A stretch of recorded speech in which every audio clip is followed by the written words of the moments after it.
Steven Universe and all associated images are property of Cartoon Network, Rebecca Sugar, and any and all other respective owners. I don't know them all. All footage in this video has been used for the purpose of critique parody under fair use.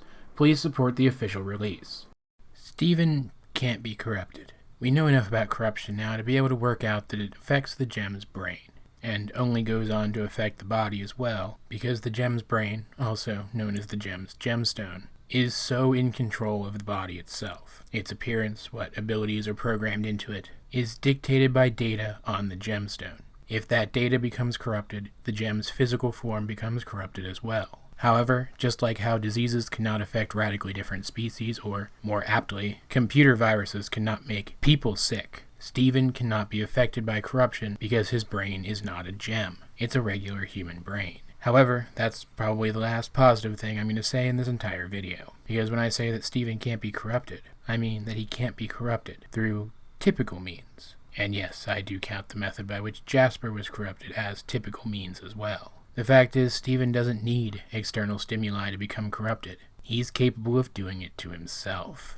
Let's look back at the episode Catfingers. This was not only the episode that properly introduced us to the concept of gem shapeshifting, but showcased Steven's variation of the process. We now know that Steven's version of shapeshifting occurs biologically. The cells of his body are actually changed into the cells of another creature. What's worse is the fact that he can't control this power. He can make minor alterations to his current form, but if he tries to change his form into something else entirely, he isn't able to change it back. This was showcased pretty definitively in Too Short to Ride when, while demonstrating shapeshifting for Peridot, he created a new Catfinger, and had to rely on water from the ocean to change it back, just as he had to rely on water from the car wash to change himself back the first time. I think the difference here stems from the fact that stretching out parts of his body is far less complex than creating entire organisms from his own cells. The Catfingers have little eyes and brains and teeth and stomachs. They're able to vocalize, move, and think on their own.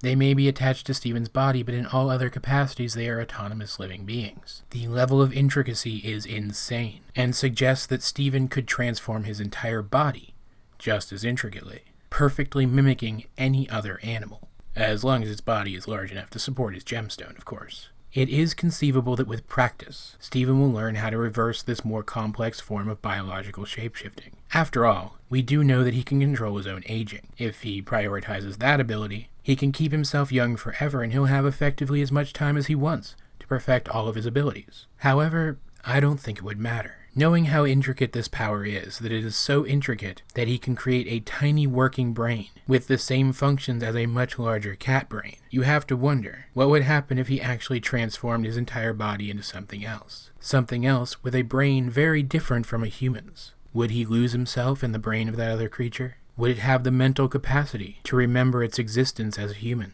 Would Steven retain the emotional control needed to trigger his powers and turn himself back? Would the instincts of that animal overwhelm him and take control?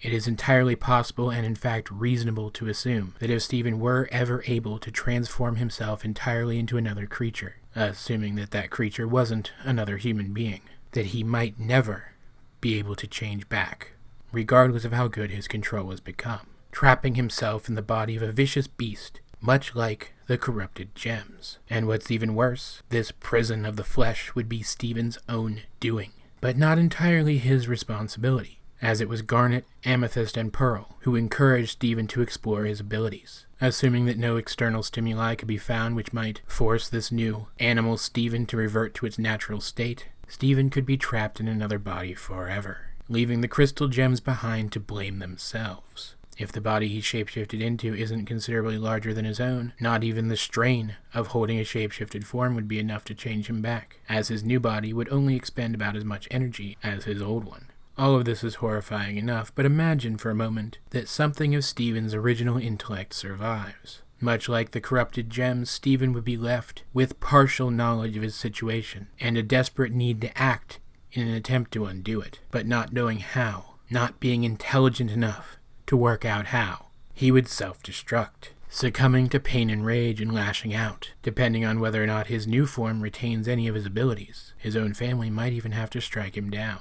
I honestly can't think of a more depressing ending to Steven Universe, the character or the series. But maybe you can do better. Tell me your creepiest, most disturbing Steven Universe scenario in the comment section down below. Either way, this has been AJ22 telling you to have a happy Halloween.